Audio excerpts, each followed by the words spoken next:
Goo Goo Dolls, Dizzy Up the Girl.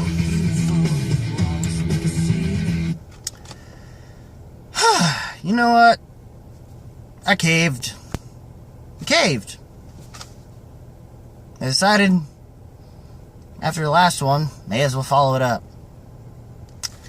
The last old school, that is. And, well, things have changed from my original perspective.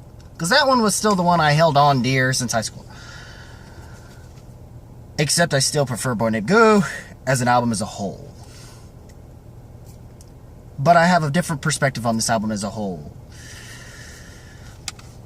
than what I did then. Yeah.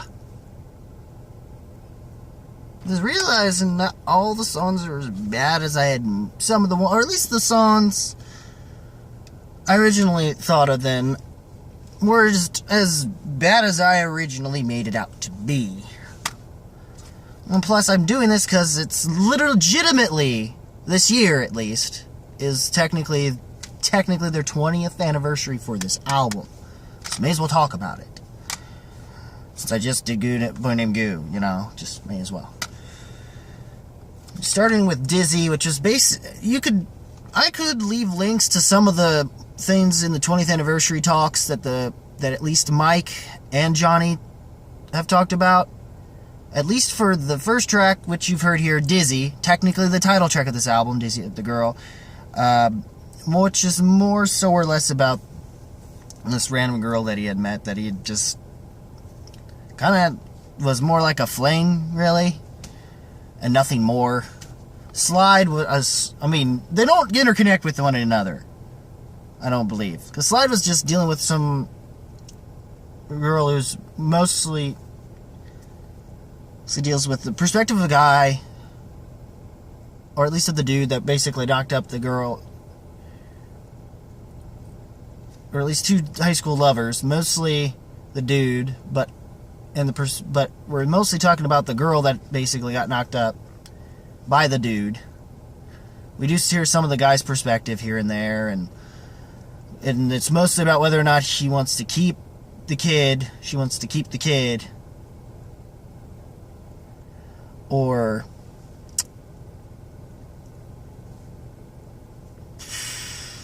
pretty much get an abortion. Which is not what I originally thought when I decided to do this song for some kind of high school for some literature project in high school. Or at least I found a way to nicely spin it as a certain kind of relationship song.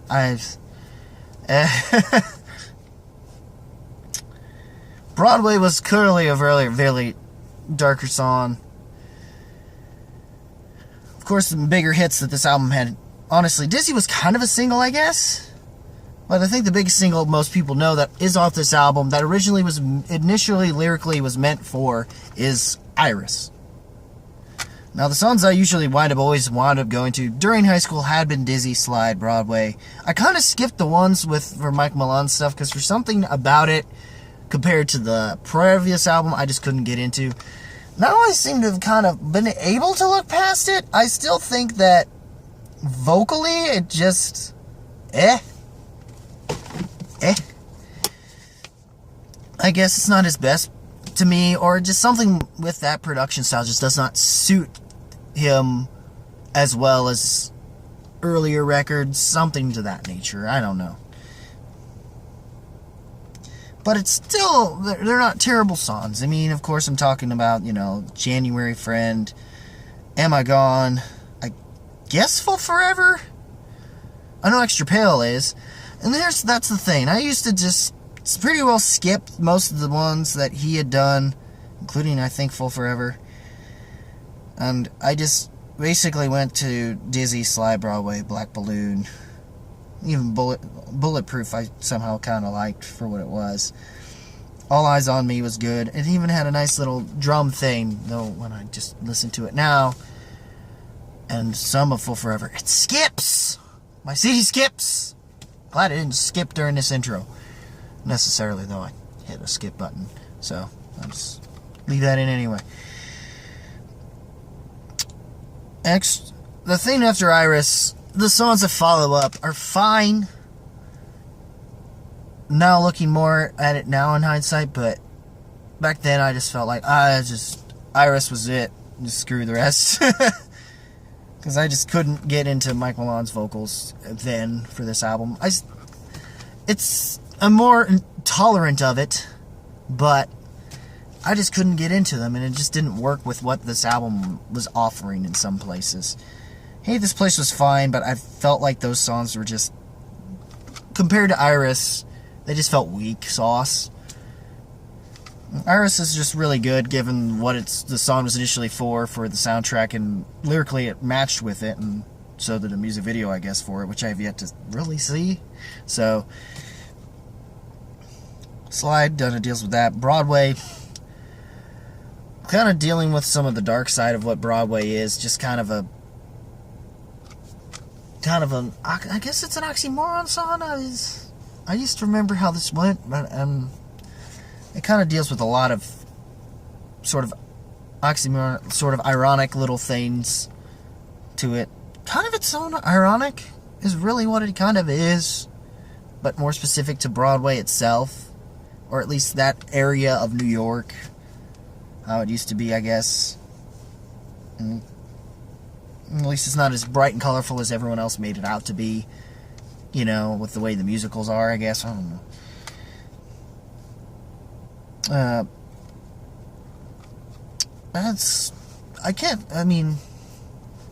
Even acoustic number 3 is pretty. I mean, they're all nice. Most of the songs are nice. This ain't as bad of an album as I originally had said, but the best I can do. I still prefer the previous 2 albums that I had mentioned, and I still will somewhat stick with my statement on the last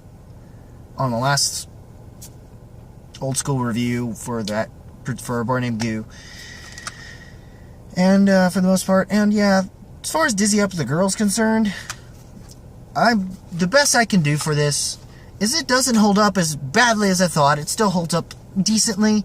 I'm not going to say it's their best album, and I'm definitely not going to say anything they've done since has been topped. But if anything, it may have just maintained itself in places. I feel like Gutterflower was trying to be a more rock-centric, what this was, but more rock-centric in the ways of what Boy Named Goo was, and Superstar Car Wash kind of was, and to a degree, but it just kind of failed, even on the Mike Malone stuff. Smash might have been an okay song on that album, but whatever. But overall, as far as this album is concerned, and though my real question is, when it comes to Iris, when it comes to Rob Cavallo as a producer, which came first, Iris or Green Day's Good Riddance, Time of Your Life, or just Time of Your Life, depending on what version you're going off of, really. I think it's really more Good Riddance, but anyway, which came first in terms of what he would do with an acoustic song and adding string sections in? Which came first? This or this? Because if this came first, it almost would make sense with how easily he managed to come up with doing That's Gone for Good Riddance in 15 minutes or so. Or at least to justify what Trish Thompson on his would necessarily say and talk about when talking about that album in his recent Green Day retrospective, which, good for you, man, if that you watch these, but good for you. On finally slaying that green monster. So to speak. But anyway, as I said, best I can do, thumbs up, at best. Nothing really more. It's fine. It's fine for what it is. I feel like some fans might bash me about it for this album, but if you've seen if so, you more than likely didn't see my previous one. You probably need to do that before you see this one. So, I might leave a link to that one. I may or may not. We'll see. Within the description. So, Dizzy Up the Girl. Has it held up after 20 years still to you? What do you think on the album? Leave a comment below, let me know. As always, guys, keep it random, keep it real, keep it rocking, and I will see you in the next video. Might do 2 tonight, not sure. Might wait till the next day. Well, we'll see. All I know is for sure, next video might be Deadpool. Might have something before that, not sure. We'll see. Till then, take care, y'all. Have a wonderfully random day.